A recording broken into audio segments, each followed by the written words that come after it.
In den Tiefen des bayerischen Voralpenlandes, unterhalb der über 1000 Jahren alte Georgibergkirche, verbirgt sich ein düsteres Geheimnis.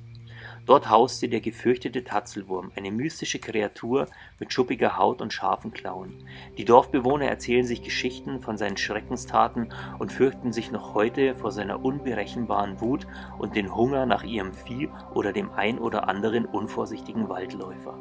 In der fernen Vergangenheit gab es eine Zeit, als schon die Kelten versuchten, den Tatzelwurm in diesen Berg zu bannen, noch lange bevor die Christen ihr Wirken entfalteten. Die Kelten, mit ihrer tiefen Verbindung zur Natur und den alten Göttern, erkannten die Bedrohung des Tatzelwurms und wollten das Dorf und die Landwirtschaft vor seinem Zorn und Hunger schützen. Sie versammelten sich auf dem Gipfel des heutigen Georgibergs, einer heiligen Stätte von großer spiritueller Bedeutung. Dort führten sie rituelle Zeremonien durch, um die Kräfte der Natur zu beschwören und den Tatzelwurm zu bannen.